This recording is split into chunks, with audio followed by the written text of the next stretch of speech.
If you guys enjoy what I do, be sure to hit that like button and subscribe. It really helps the channel and it's free and easy to do. Before we get started with today's video, I have an announcement to make. After years of telling other people's stories, I finally released one of my own. My novel Eternal Reign is available now in both ebook and paperback format for those of you who are like me and prefer to collect physical media. You can grab a copy right now on Amazon through the link in the description of this video. And now back to our regularly scheduled program. When you get back to Carol's, he's in the middle of a conversation with Tothleton about how SWTOR is trying to steal their gas reserves, which Carol sees as a much bigger problem than his coworker does. The conversation ends when you walk up, since Toth refuses to discuss company business in front of an outsider. The whole thing is giving Carol's a headache, but the fact that you managed to recover his shipment from the Evokai, which will get him back in Nimrod's good graces, has him very happy, at least on that part. And he's more than a little eager to work with you again, which is exactly the point of all of this. Keeper has been watching everything that you've done, and even though you've been doing well, he wants you to watch Khalil because she will probably be a real problem. She's a freelance assassin among other things, and she changes names and employers more than most people change underwear, which means she's not all that loyal to Nimrod, so you may be able to use her. But Khalil is a secondary problem.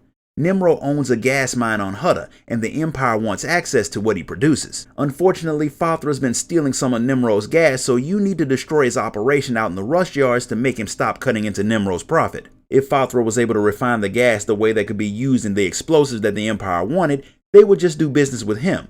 But since he can't and they need Nimrod, Keeper wants you to blow up SWTOR's equipment so he won't be able to steal the gas. Getting into the facility won't be the simplest task, but after you steal one of the guards' uniforms and their credentials, you manage to get inside and put an end to SWTOR's sabotage. When you get back to Nimrod's place, Karos has already heard about the explosion in the rush yards, and he had a feeling that you had something to do with it.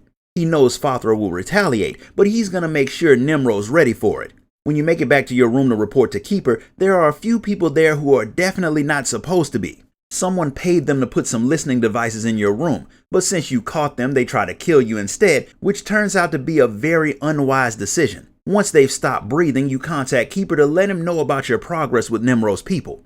It turns out that some things haven't gone the way they were supposed to. A few days ago, Carol's sons ran into a Sith apprentice out in Imperial space, and one of his sons was killed while the other one was messed up pretty badly. Considering how close Carol's is to his kids, it is highly unlikely that he'll still be up for working with the Empire once he finds out. So now he's become a problem. Keeper has a way of fixing the situation though, but first you'll have to kill Carol's. The man has some very high-tech security systems guarding his room, but Keeper sends you some tools that'll shut it all down and let you do the deed without leaving behind a paper trail, one that leads to you at least. The security jamming equipment is Republic issue, so when Nimrod's people find it, they'll think that the Republic killed Carol's. Tothleton is already expecting SWTOR to try and get revenge for what happened to his mining operation, so you are going to make it look like the Republic helped him take out Carol's. Since you were working with Carol's against SWTOR, Tothleton won't suspect you, and he'll likely be willing to accept your help to get revenge for his dead friend. There's more to the plan, but Keeper will tell you about it after you deal with Carol's, since nothing ever goes according to plan and things might change last minute. Fortunately, taking down Carol's in secret isn't all that difficult, and Tothleton is more than eager to get your help hunting down the killers. He thinks SWTOR had help from the Republic, and he wants you to find out who, because if he did, then Nimrod will need to make a deal with the Empire to balance things out. He wants you to use your contacts to get the information that he needs, which is perfect since that was what you were gonna do anyway, just not in the way that he thinks. So you head back to your room to talk to Keeper about the next phase of the plan. Unfortunately, Khalil is already waiting for you in your room, and unlike Tothleton, she knows that you killed Carol's. Oddly enough, she's not there to snitch on you. She knows you're working on something way more important than Nimrod, and she wants to be a part of it. Keeper's been listening to the entire conversation, and he already knows way more about Khalil and her very shady past than you would expect, which is why he's perfectly fine with hiring her.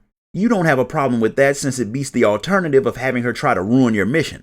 The next part of your assignment is to steal a holodisc from SWTOR's palace that has a record of all of his business dealings. And once you do that, you're going to alter it to show him meeting with some Republic officers. There's a lot that can go wrong if Nimrod's people find out that what you're going to give them is an edited video, but Keeper thinks it's worth the risk, so you and Khalil head out to do the incredibly difficult job of breaking into SWTOR's palace.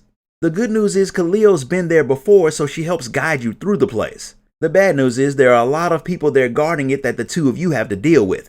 Khalil is positive that once Nimrod's people see who SWTOR has been doing business with, a lot of people aren't going to make it. That's not your problem since you'll be long gone when the real violence starts, so you take your info back to Toth.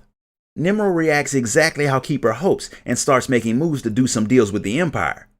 Your work on Hutta is done, and he has a shuttle waiting for you to bring you to Droman Kaas. When you get there, you'll be getting your next assignment. On your way to the ship, you get a call from Jeeg, and he has some not so good news for you. The actual Red Blade is about to land on Hutta, and if he starts talking, everything you've done will be ruined. So you do the only logical thing, and that's catch him at the landing site, hit him until he's done with all of his living, then get off of the planet before anything else can go wrong. This concludes the prologue for the Imperial Agent storyline. If you enjoyed this video, be sure to like it, comment, share it, and subscribe. Grab a copy of my novel on your way out, and I'll see you all next time.